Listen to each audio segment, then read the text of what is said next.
आप सभी का एक बार फिर से नमस्कार करता हूं और आप सभी का धन्यवाद देता हूं।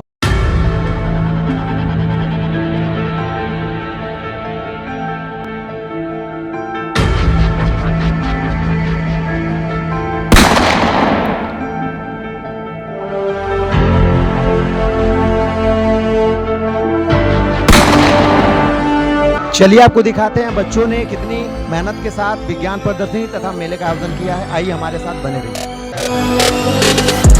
मैं मानसिक के साथ मेरे ये बच्चों ने पूरा संसारे बता दिया कि इस तरह संसार चलती है।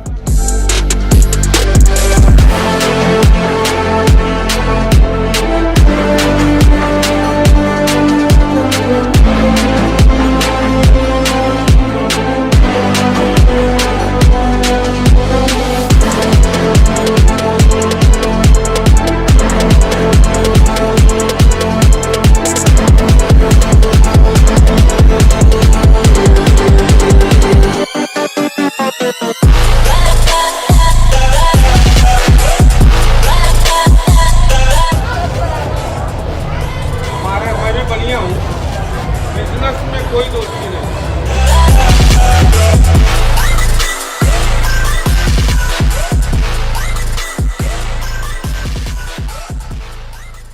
इनका रिप्रेजेंटेशन बहुत शानदार रहा। ये चीज़ बता रहा था कि बच्चे जो बनाए हैं इनके बारे में उनका डीप नॉलेज रखते हैं। ये बच्चों ने पूरा संसारे बता दिया कि हमारे आज के बच्चे कल के चमकते हुए हीरे बनेंगे और देश के उच्च पदों पे जाके देश की सेवा करेंगे, अच्छे वैज्ञानिक बन के तमाम समस्याओं का निदान करेंगे।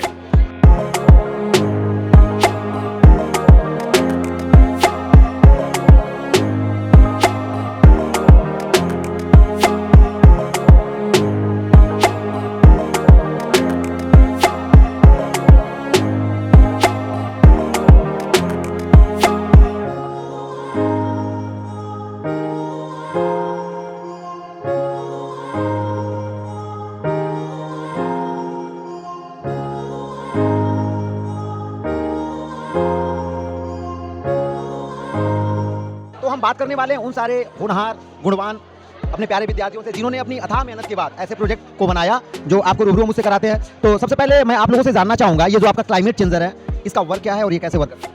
सर, जो हमारा ये क्लाइमेट चेंजर है ये मेन तो हमारे ओजोन लेयर पे है, क्योंकि जब हम लोग बहुत ज़्यादा हार्मफुल गैसेस यूज़ कर रहे हैं जिसकी वजह से जो हमारे ओजोन लेयर है उसमें होल हो चुका है और जो सन का अल्ट्रावायलेट रेडिएशन है वो डायरेक्ट हमारे अर्थ पे आ रहा है, जिसकी वजह से जहाँ अर्थ कहीं बहुत ज़्यादा सूखा हो गया और कहीं बहुत ज़्यादा पानी हो गया, दोनों हम दोनों के लिए मतलब हम लोगों के लिए दोनों बहुत ही हार्मफुल है। हमें बराबर मीडियम में चलना रहता है यह सब। और जो सन से इफेक्ट जो रेज आ रहे हैं डायरेक्ट विदाउट ओजोन लेयर से फिल्ट्रेशन हुए वो हमारे शरीर पे आ रहे हैं और हमें बहुत सारी बीमारियां हो रही हैं, जैसे कि कैंसर, आंखों में कैटरेक्ट, मोतियाबिंद, इन जैसी बीमारियों से हमें जूझना पड़ेगा। तो हम युवाओं का ये काम है कि हम अपने ओजोन लेयर को प्रोटेक्ट करें और खुद भी प्रोटेक्ट रहें। यहाँ ये तो एक मिनट, एक क्वेश्चन और है।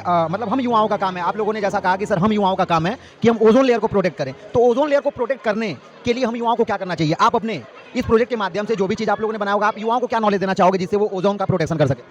सर, जैसे कि हमें रेफ्रिजरेटर और जो एयर कंडीशनर यानी कि एसी होता है उसका कम से कम यूज़ करना चाहिए, जिसकी वजह से। और सर इनफैक्ट जो सेविंग क्रीम होता है उसमें भी ये मतलब जो गैस होती है इसकी मात्रा पाई जाती है, तो मतलब हार्मफुल गैसेस होते हैं, तो हमें ऐसा करना चाहिए कि मतलब हम इन्हें बिल्कुल बंद तो नहीं कर सकते क्योंकि ये हमारे लिए बहुत ज़्यादा अब नेसेसरी हो गया है हमारे डेली लाइफ में, लेकिन हम इनसे कम से कम यूज़ करके इसे सेव कर सकते हैं। एक क्वेश्चन और मेरा है, अगर मान लीजिए कि हम एसी का, रेफ्रिजरेटर का कम यूज करें तो आज का जो इंसान है, जो युवा है, जिनके पास पैसे हैं, उनकी लाइफ ऐसा लगेगा कि we are not just living the luxurious life. So in that case what we have to do? Market में ऐसे भी रेफ्रिजरेटर और एयर कंडीशनर आ चुके हैं जो उन सारे हानिकारक गैसेस से लेस है। अगर जो हम उसका यूज करेंगे तो हमारा ओजोन भी सेफ रहेगा और हमें जितना ऑर्डिनरी अपने आप को दिखाना है वो दिखा भी सकेंगे। Yes sir. तो मैं देखना चाहूंगा आपका प्रोजेक्ट कैसा, और मैं दिखाना चाहूंगा अपने व्यूअर्स को भी कि ये प्रोजेक्ट आपका किस तरीके से वर्क करता है।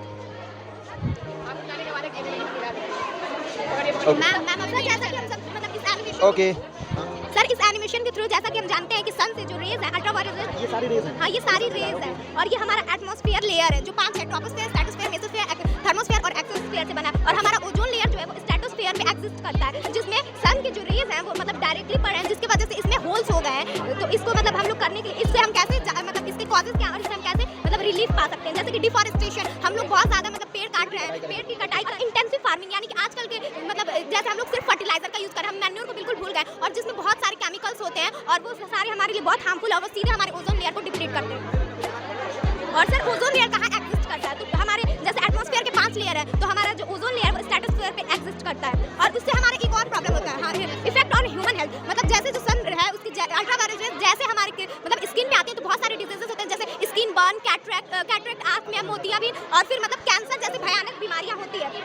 और फिर उसके बाद कॉजेज ऑफ ओजोन डिप्लीशन, मतलब इसके कॉजेज क्या क्या है, जैसे नेचुरल इफेक्ट है, मतलब उसको जो सन की जो अल्ट्रावायलेट रेज है वो डायरेक्ट हमारे जब पृथ्वी पर पड़ी है तो इससे वेदर क्लाइमेट में बहुत ज़्यादा चेंजिंग हो रही है कि मतलब कुछ भी अपने टाइम के हिसाब से नहीं हो रहा है। और मतलब ये जो ओजोन लेयर है वो डिस्ट्रॉय हो रहा है और इसमें मतलब बहुत सारे हानिकारक केमिकल होते हैं, जैसे क्लोरोफ्लोरोकार्बन, हाइड्रोफ्लोरोकार्बन, ब्रोमीन और क्लोरीन, ये सब होते हैं, तो इससे हमें नजात। तो मतलब ओजोन जो है बहुत ही ज़्यादा इंपॉर्टेंट है हमारे लिए। मतलब यू कैन से मतलब हम बहुत अधिक संख्या में पौधों को लगा के भी ग्लोबल वार्मिंग को कम कर सकते हैं, बिकॉज आप जानते हो सन से हीट आता है या फ्लाइट आते हैं और वो ट्रैप हो जाते हैं सारे के सारे हीट, जिसकी वजह से ग्लेशियर जो है वो मेल्ट होने लगते हैं और लेवल ऑफ वाटर राइज होने लगता है, जिसमें तमाम चीज़ डूब जाएंगी। ओके, दैट्स गुड, बहुत अच्छा लगा, बहुत बढ़िया से आप लोगों ने एक्सप्लेन किया। Okay, atmosphere and layer of atmosphere. तो शिक्षा मैं आपसे जानना चाहूँगा कि ये है क्या, आपके प्रोजेक्ट के माध्यम से आप क्या कहना चाहते हैं? Layers of the atmosphere. There are 5 types of layers of the atmosphere. First, troposphere. Second, stratosphere. Third, mesosphere. Fourth, thermosphere. And fifth, exosphere. That is the last one. Yes, sir, last one. Troposphere में hot air balloon, cloud, weather जैसी चीजें होती हैं। इसका troposphere का होता है -0 to 10 है और टेम्परेचर है 62 degree Fahrenheit to -60 degree Fahrenheit. ये है ओजोन लेयर। जो सन से अल्ट्रावायलेट रेज आती है, ये ओजोन लेयर उसको रोकता है। अगर ये ओजोन लेयर नहीं रहेगा तो ये जो अल्ट्रावायलेट रेज आती है वो डायरेक्ट अर्थ पे आएगी और हम लोग को स्किन कैंसर जैसी चीजें होंगी। ये अच्छा, मतलब अल्ट्रावायलेट रेज कहीं ना कहीं अगर डायरेक्ट आती है तो हमारे लिए बहुत हानिकारक है, मतलब आप ये कहना चाहते हैं? ओके, ये हम लोग का स्ट्रेटोस्फीयर का माइल 11 to 31 और इसका टेम्परेचर है -60 degree Fahrenheit to 5 degree Fahrenheit. Stratosphere aeroplane इसमें उड़ते हैं, प्लेन उड़ते हैं वो कहीं ना कहीं स्ट्रेटोस्फीयर में उड़ते हैं। ओके, ये थर्ड हम लोग का मेसोस्फीयर एस्ट्रॉइड जैसी चीज़ें को जलाता है। अगर ये मेसोस्फीयर नहीं रहेगा तो ये जो हम लोग का एस्ट्रॉइड है वो अर्थ पे आ जाएगा और अर्थ पे बहुत ज़्यादा धमाका हो जाएगा। और मेसोस्फीयर का माइल्स है 32 to 85 और इसका टेम्परेचर है 32 degree Fahrenheit to -130 degree Fahrenheit. ये है थर्मोस्फीयर में सैटेलाइट कनेक्ट होते हैं। जो हमारे सैटेलाइट हैं जैसे कि बहुत सारे सैटेलाइट हैं, आर्यभट्ट हो गया, PSLV से भेजे जाने वाले, चंद्रयान हो गया, ये तमाम चीज़, तो ये सैटेलाइट मतलब थर्मोस्फीयर में रहते हैं जहाँ से हमको सिग्नल्स मिल जाते हो। थर्मोस्फीयर का माइल्स है 86 to 372 और टेम्परेचर है इसका 932 degree Fahrenheit to 3632 degree Fahrenheit. ये हम लोग का एक्सोस्फीयर में स्पेसशिप ये सब जाते हैं, रॉकेट स्पेसशिप। मतलब जितने भी स्पेसशिप होते हैं, अंतरिक्ष यान बोलते हैं शायद, तो अंतरिक्ष यान सब यहाँ पे जाते हैं। जो हमारे एस्ट्रोनॉमर्स होते हैं, एस्ट्रोनॉट होते हैं, वो सब वहाँ जाते हैं हमारी सब। इसका माइल्स है 962 to 6200 और इसका टेम्परेचर है अप टू 2700 डिग्री फ़ारेनहाइट। और ये जो हम लोग का एटमॉस्फेयर है वो सन से बहुत पहले ही खत्म हो जाता है। Thank you sir. जैसा कि आपने देखा, शिक्षा निगम फ्रॉम क्लास 5 बहुत अच्छे तरीके से इन्होंने पूरे एटमॉस्फेयर और लेयर ऑफ एटमॉस्फेयर को समझाया कि लेयर ऑफ एटमॉस्फेयर और सबके अपने अलग यूजेज, अलग मतलब है। जैसा कि शॉर्ट पीरियड में प्लेन उड़ते हैं। ये अगला जो प्रोजेक्ट है रोटेटिंग ब्रिज देखते हैं। हाँ, ये रोटेटिंग ब्रिज सर, ये इस तरीके से रोटेट होता है और ये इस तरीके से रोटेट होगा तो नीचे से बड़ी बड़ी शिप पास कर जाएंगे और फिर इसको फिर से रोटेट करेंगे, ऐसे रोटेट करेंगे तो बड़ी बड़ी शिप पास कर जाएंगी। फिर इसको ऐसे रोटेट करेंगे तो ये रोडवेज का भी काम करेगा, वाटरवेज का भी काम करेगा। और इसका मेन पर्पस यही है बनाने का कि लैंड भी कम यूज़ होगा और ये ज़्यादा कॉस्टली भी नहीं है। मतलब सबसे बड़ा इसका यूज ये है कि लैंड भी कम यूज हो रहा है, कॉस्टली भी नहीं है, और बाकी आगे लिखा है मल्टीपर्पज, तो बहुत ही बेहतरीन कंसेप्ट है। Thank you so much. Multipurpose bridge, okay, बताएंगे इसके बारे में कुछ? सर, ये रिवर्स के ऊपर बनेगा और इस पर गाड़ी भी आ जा सकती है और जब कोई बड़ी शिप आएगी तो इसके मदद से हम लोग इसे ऊपर कर सकते हैं और इसके नीचे शिप्स चली जाएंगी और फिर से जब वो हो जाएगा तो इसको हम लोग नीचे भी कर सकते हैं। और ये करने के बाद ये उतना कॉस्टली भी नहीं होगा और हमारे लैंड यूज़ को ये रिड्यूस करेगा। मतलब ये टोटली आई थिंक हाइड्रोलिक होगा, हाइड्रोलिक प्रेशर के साथ आप उठाओगे इसको उस बेस पे। चलिए, बहुत ही जबरदस्त कॉन्सेप्ट है। बाकी आगे चलते हैं। फ्लोटिंग हाउस, ओके, बताएंगे फ्लोटिंग हाउस के बारे में आप? लोग जान रहे हैं गांव में आजकल बाढ़ आ जा रहा है, घर टूट जा रहे हैं, लोग मर जा रहे हैं। इसी को देखते हुए मैंने ये प्रोजेक्ट बनाया है।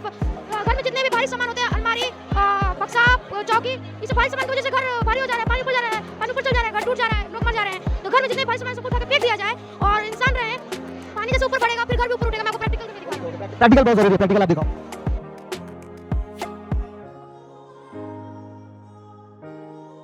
पॉल्यूशन कहते हैं और इससे बहुत बड़ी बड़ी बीमारियां भी होती हैं, इसलिए हम चाहते हैं एयर पॉल्यूशन को कम किया जाए।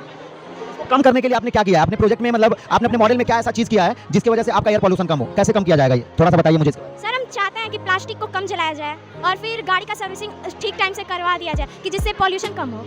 Thank you. वेलकम वेलकम, बहुत बेहतरीन था।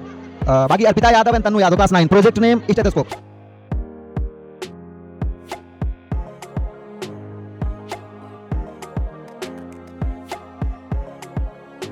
Really it's working. मैं चाहूंगा कि मानसिक सर साइंस को इस मैकेनिक को जाए कि कैसे उसकी आवाज जो कानों में पड़ती है वो एम्पलीफाई हो जाने को सुनाई देती है। मैं चाहूंगा सर आपको एक बार अच्छे से समझाएं। बच्चों के द्वारा बनाया गया प्रोजेक्ट जो स्टेथोस्कोप है, तो सबसे पहले जो बेसिक इसका प्रिंसिपल है ये होता है टोटल इंटरनल रिफ्लेक्शन। जैसे फाइबर ऑप्टिक्स वगैरह के बारे में आप जानते होंगे। जैसे बहुत पहले केबल लगती थी कि हमारे यहाँ नेटवर्क आता था, टेलीफोन होता था, तो उस टाइम केबल का टाइम था और केबल में इलेक्ट्रिसिटी जाती थी। लेकिन अभी जो है वो क्या है, वो फाइबर ऑप्टिक्स रहते हैं, ऑप्टिकल फाइबर्स रहते हैं, और we know that optical fibres में टोटल इंटरनल रिफ्लेक्शन होता है। मतलब जो भी इसमें रेज होते हैं in the form of waves speed of light से चलते हैं। तो यहाँ पे जैसे जो भी चीज हम हीट कर रहे हैं, तो यहाँ से जो भी वाइब्रेशन प्रोड्यूस हो रहा है इस पाइप के अंदर टोटली रिफ्लेक्ट होते हमारे कानों तक जा रहा है। It is the main function of this stethoscope. Thank you. तो जैसे कि सर ने बताया अभी टोटल इंटरनल रिफ्लेक्शन के बारे में और उन्होंने फाइबर ऑप्टिक्स की भी चर्चा की, तो फाइबर ऑप्टिक्स को सुनते ही मुझे मन किया कि मैं भी कुछ इस पे बात करूं। जैसे जो इंटरनेट चलता है, अगर हम किसी भी ऐसे चीज़ का उपयोग करें अपने इन्फॉर्मेशन को सेंड या रिसीव करने में जो कि खुद ही स्लो हो, तो फिर वो हमारे इन्फॉर्मेशन को ले जाने में कैसे फास्ट हो सकता है। तो दुनिया में एक ही चीज़ जो कि हम अभी तक कर पाते हैं, जिसको हम जानते हैं कि बहुत तेज है, वो है लाइट। लाइट की स्पीड अब तक हमने किसी भी ऐसे ऑब्जेक्ट या किसी भी चीज़ को हमने नहीं पाया है जिसकी स्पीड उतनी ज़्यादा हो। तो जो हमारे पास फाइबर ऑप्टिक्स की केबल होती है, उसमें हमारी लाइट ऐसे वेव्स के फॉर्म में जब चलती है, तो उसकी फ्रीक्वेंसी, उसके सिग्नलिंग से हम अपनी इन्फॉर्मेशन को सेंड या रिसीव करते हैं। और लाइट की इतनी ज़्यादा स्पीड होने के कारण 3 लाख किलोमीटर पर सेकंड की स्पीड होने के कारण हम अपने इन्फॉर्मेशन को across the globe split second में शेयर कर पाते हैं। ड्रिप इरिगेशन का मतलब होता है जो फसलें हैं, जो भी चीज़ें, उनको पानी पहुंचाना, यही ना। तो आप मुझे बताइए, आप ये ड्रिप इरिगेशन का प्रोजेक्ट आपका कैसा है, क्या है इसकी मीनिंग और इसकी वैल्यू को हमें समझाइए थोड़ा सा। सो जैसे ये ड्रिप इरिगेशन सिस्टम इस टाइम बहुत ही ज़रूरी है। इसमें वेस्टेज ऑफ वाटर जो हो रहा है उसे बचाया जा सकता है। जैसे हम लोग सिंचाई करने के लिए, इरिगेशन देने के लिए ग्राउंड वाटर का यूज़ करते हैं, और ग्राउंड वाटर हमारे पीने के लिए बहुत ही ज़रूरी होता है। हम लोग उसे ही लगभग पीते ही हैं, और जब हम लोग उसे प्लेन सर्फेस पे देते हैं तो सन उसे एब्जॉर्ब बहुत ज़्यादा करता है। और जब हम लोग इस तरह ड्रिप इरिगेशन करते हैं तो वो प्लांट के रूट तक पाइप द्वारा थोड़ा जितना उसे इसेंशियल होता है प्लांट को पानी, उतना ही हम लोग देते हैं। और जब हम लोग उसे ज़्यादा देंगे नहीं तो प्लांट सन उसे एब्जॉर्ब नहीं करता है, और जब एब्जॉर्ब नहीं करेगा तो पानी के वेस्टेज थोड़ी कम हो जाएंगे। तो आपके कहने का मतलब है ड्रिप इरिगेशन ऐसा होता है कि जो प्लांट्स के रूट्स हैं, हम सीधे पानी वहाँ तक पहुँचा देते हैं जहाँ पर प्लांट्स हैं नहीं, जो बाकी जो बची हुई जमीन है उसमें हम बिना मतलब पानी को सुखाने की बजाय जहाँ जरूरत है केवल और केवल वहीं पर पानी पहुँचाते हैं। Is that correct? Thank you. और ये हमारा नेक्स्ट प्रोजेक्ट है वेस्ट वाटर मैनेजमेंट, यानी कि जो हमारा कुछ भी यूज़ करने के बाद वेस्ट वाटर बचता है, आप उसके मैनेजमेंट से बारे में कुछ बताना चाहती हैं। बताइए आप वेस्ट वाटर क्या है पहले ये बताइए, फिर हमें बताइए कि उसको मैनेज करने के लिए आपने क्या प्लानिंग की है। सब वेस्ट वाटर वो है जो हम लोग यूज़ करते हैं, वो वेस्ट हो जाता है। उसके बाद फिर उसको जो मैनेजमेंट का मतलब है कि मतलब जो हम लोग पानी वेस्ट हो जाता है उसको प्योरीफाई करके फिर प्लांट्स तक पहुंचा देते हैं। उससे पानी बच जाता है और प्लांट्स को भी मतलब पानी मिल जाता है, जिससे प्लांट हरे भरे रहते हैं, और उससे प्लांट हरे भरे रहते हैं, उसकी वजह से हमारा ऑक्सीजन और मतलब बढ़ता है। तो अभी यहाँ पर इनके प्रोजेक्ट से भी हमें वाटर सेव करने को कहा जा रहा है, और इनके प्रोजेक्ट से भी हमें यही संदेश दिया जा रहा है कि हम वाटर को सेव करें। तो यहाँ पे मैं एक चीज़ कहना चाहूँगा कि जैसे वाटर को सेव करने के लिए बार बार लोग कहते हैं, तो कुछ लोग ये सवाल उठाते हैं कि हमारा जो पूरा भूमि है, हमारा जो अर्थ है, उसका ज़्यादातर हिस्सा, लगभग 3/4 हिस्सा केवल और केवल पानी है। तो फिर हमें क्या जरूरत है पानी बचाने की? अगर हमारे पूरे जमीन पर इतना सारा पानी है, हम पानी बचा के क्या करेंगे? बहुत सारा पानी है, खर्च करते रहते हैं। लेकिन मैं ये बताना चाहूँगा कि वो जो पानी है वो ड्रिंकेबल वाटर नहीं है, और जो समुद्र में हमारे पानी है वो इतना उसमें सॉल्ट है कि उसको प्योरीफाई करके उसको पीने लायक बनाने के लिए हमें जितनी एनर्जी, जितना हमें रिसोर्सेज वेस्ट करने पड़ेंगे, उसके बजाय हम कुछ अपने ऑप्टिमाइजेशन के कारण और ऑप्टिमाइजेशन के थ्रू अपने रिसोर्सेज को बचा सकते हैं और पानी को प्योर रख सकते हैं, ड्रिंकेबल वाटर को कम वेस्ट कर सकते हैं।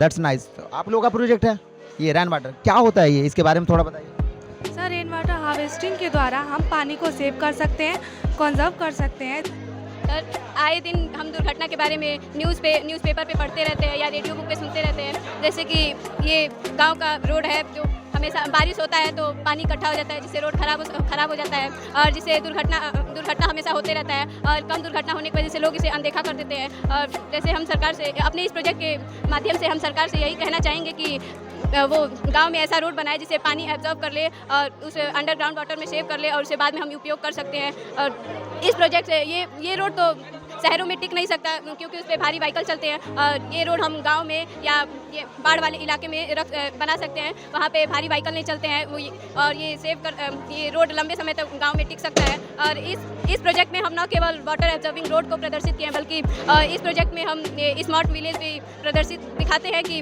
जैसे कि यहाँ पे सरकारी अस्पताल, सरकारी स्कूल, ट्यूबवेल, पंचायत भवन, जैसे एक गांव में जो चीज़ रहना चाहिए वो हर एक मतलब हर चीज़ रहता है, और रोड तो बहुत इंपॉर्टेंट होता है। जैसे मान लीजिए अस्पताल होगा, रोड बढ़िया नहीं है तो फिर आदमी टाइम से पहुंचता नहीं है, तो बहुत सारी चीज़ें बहुत जबरदस्त कंटेंट। तो क्या आपको लगता है कि यह मतलब हैवी वेट व्हीकल्स के लिए थोड़ा प्रॉब्लम है, दैट्स वाई इसको शहर में ना बनवा के गाँव में, और मोस्टली करके गाँव के रोड ही बेकार रहते हैं, टूटे फूटे रहते हैं। दैट्स नाइस, थैंक यू, बहुत अच्छा लगा।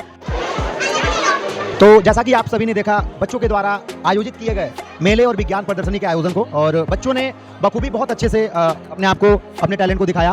तो आप लोगों के बीच में मैं एक बार अपने परम मित्र भारत सर को कनेक्ट करने वाला हूं, और भारत सर के साथ मेरी एक खास बातचीट चलेगी जिसमें इस मेले के बारे में तथा इस विज्ञान प्रदर्शनी के बारे में चर्चा और परिचर्चा का विषय होगा। तो चलिए एक बार स्वागत करते हैं भारत सर का। Hello Bharat sir, you are welcome sir. Thank you sir. तो भारत सर, जैसा कि हमने देखा कि बच्चों ने मेला और विज्ञान प्रदर्शनी दोनों का आयोजन बखूबी निभाया, बहुत अच्छे से किया। तो मैं एक बार आपसे जानना चाहूँगा भारत सर कि बच्चों ने, जैसे विज्ञान प्रदर्शनी से मैं लेके चलता हूँ, बच्चों ने जो विज्ञान प्रदर्शनी साइंस एग्जीबिशन वाले जो प्रोजेक्ट थे, प्रोजेक्ट को किस तरीके से हमारे सामने, गार्जियन के सामने रिप्रेजेंट किया, कैसे करा? जैसे वह हर बच्चे के व्यक्तित्व पर निर्भर करता है, और बच्चे ने लगभग अपने अंदर के पूरे ऊर्जा को खर्च करके और बहुत ही बेहतर प्रदर्शन करने का प्रयास किया, और उन्होंने बहुत ही बेहतर प्रदर्शन किया भी। जो मैं ये देख रहा हूँ कि बच्चे जो क्लास में पहले बोलते नहीं थे, जिनसे बात करने में हमें कठिनाई होती थी, वो बच्चे भी गार्जियन के सामने एकदम फ्लुएंट होकर के बोल रहे हैं। तो इससे मुझे लगता है कि उनको अगर प्रदर्शन करने का मौका मिले, उनको रिप्रेजेंट अपने आप को करने का मौका दिया जाए, तो धीरे धीरे वो समय के साथ साथ बहुत ही बेहतर प्रेजेंटर बन जाएंगे। और एक ये स्किल बहुत ही जरूरी होती है हमारी लाइफ में कि हम अपनी नॉलेज को प्रेजेंट करना जानते हैं। जैसे कि आप तब से इन चीज़ों को विस्तार से एक्सप्लेन करते हुए आ रहे हैं, अगर आपको ये सारा नॉलेज होते हुए भी आप बता ना पाते तो बहुत बड़ी समस्या हो जाती है। लेकिन इसीलिए प्रेजेंटेशन करने आना चाहिए, वो चाहे हम हो या बच्चे हो या कोई भी हो, ये सबको आना चाहिए। हाँ बिल्कुल भारत सर। जैसे कि भारत सर, मैंने बहुत सारे गार्जियनों का जब इंटरव्यू लिया, मैंने पूछा तो गार्जियन ने बोला कि बच्चों के पास सिर्फ थ्योरेटिकल नॉलेज ही नहीं, बल्कि उसको एक्सप्लेन करने का टेक्निक भी बहुत जबरदस्त है। जो प्रोजेक्ट बच्चे ने बनाया, उस प्रोजेक्ट के बारे में बखूबी बताया भी, और आपने भी ये चीज़ बोला। मैं एक सवाल और करना चाहूँगा भारत सर, या उस पर चर्चा करना चाहूँगा आपसे कि भारत सर, जो मेले का आयोजन बच्चों ने करा, और मेले के आयोजन में जो साफ सफाई का एक मुद्दा आ जाता है कि आज के टाइम में हाइजेनिक प्रोडक्ट लोगों को पसंद आते हैं, तो उसके विषय में मैं आपसे जानना चाहूँगा कि कैसा था हमारे बच्चों के द्वारा हाइजेनिक के मामले में? जैसा कि आप सर पूछ रहे हैं कि कैसे बच्चे हाइजीनिक रूप से अपने शॉप्स को लगाए हुए हैं, जो स्टॉल को लगाए हुए हैं, या फिर जो साइंस एग्जीबिशन में बच्चों ने प्रोजेक्ट को बनाया हुआ है, उन्होंने काफ़ी साफ सफाई से चीज़ों को बनाया है। और जो मैंने एक चीज़ नोटिस की, अभी वहाँ पे आप बच्चे को देख सकते हैं, उसने ग्लव्स पहन रखा है, और लगभग सभी बच्चे मास्क भी लगाए हुए हैं। तो इससे हम ये देख पाते हैं कि जैसे बात करने की वजह से भी हमारे मुँह से जो बैक्टीरियाज ओमिट होते हैं, उसको हम ओमिट होने की अनुमति नहीं दे रहे हैं। और प्लस हम अपने हाथ को जब ग्लव्स से बंद किए हुए हैं, तो हम किसी भी तरीके का फिजिकल इंटरेक्शन अलाउ नहीं कर रहे हैं, जिससे कि बैक्टीरियाज ट्रांसमिट हो सके। तो इसलिए बच्चों ने बहुत ही साफ सफाई के साथ सारे स्टॉल्स लगाए हुए हैं। बिल्कुल आने दो। बाकी एक लास्ट चीज़ भारत सर, जिस पे मैं चाहूँगा कि आपकी राय क्या हो। जैसा कि बच्चों में डिसिप्लिन का ये चीज़ होता है कि बच्चों ने अपने आप को गुड्स मैनर, एटिकेट्स को लेकर डिसिप्लिन में रहे कि नहीं रहे, इस विषय में आप क्या कहना चाहेंगे कि जिस हिसाब से बच्चे हमारे क्लास में रहते हैं, क्या वो विज्ञान प्रदर्शनी से लेके और मेले के आयोजन तक उन्होंने एक अच्छा विद्यार्थी होने का परिचय दिया या नहीं दिया? जैसे बच्चों से मैं कभी भी ये उम्मीद नहीं करता हूँ कि वो मशीन की तरह रहे। मैं हमेशा चाहता हूँ बच्चे स्वतंत्र रहें, घूमते रहें, खेलते रहें। हाँ, लेकिन अनुशासन की बात आपने अगर कही है तो हाँ, वो बहुत ही आवश्यक चीज़ है, क्योंकि अनुशासन, डिसिप्लिन ही ऐसी चीज़ है जो कि हमें जीवन में कोई भी सफलता प्राप्त करने के लिए सहयोग करती है। अगर अनुशासन नहीं है, अगर हम जो भी कार्य कर रहे हैं रोज रेगुलर तरीके से ना करें, तो हम सफल नहीं होंगे। और इसलिए अनुशासन का होना बहुत ही आवश्यक है। जो मैं देख पा रहा हूँ यहाँ के बच्चों में कि वो बहुत ही अच्छे से अनुशासित ढंग से हैं। क्लास में तो उनका अनुशासन बना ही रहता है, यहाँ भी उनका अनुशासन बहुत अच्छे तरीके से बना हुआ है। जो भी वो शॉप्स लगाए हुए हैं, या जो भी परचेज करने के लिए बच्चे आ रहे हैं, जो साइंस एग्जीबिशन है, जो पेरेंट्स से उनका इंटरेक्शन है, जो भी हमारे चीफ गेस्ट हैं उनसे उनका इंटरेक्शन था, बहुत ही प्रशंसनीय है, वो देखने लायक था, एडोरेबल है वो।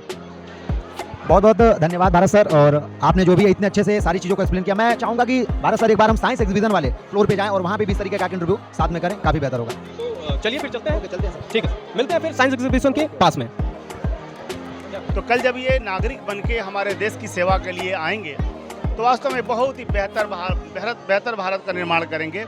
और मुझे पूर्ण विश्वास है कि हमारे आज के बच्चे कल के चमकते हुए हीरे बनेंगे और देश के उच्च पदों पे जाके देश की सेवा करेंगे, अच्छे वैज्ञानिक बन के तमाम समस्याओं का निदान करेंगे। मैं बहुत सारा आशीर्वाद दे रहा हूँ उन बच्चों को, ताकि इनका भविष्य उज्जवल हो, और अपने सभी शिक्षक बंधुओं को बहुत बहुत साधुवाद देता हूँ। Thank you for watching. Have a nice life.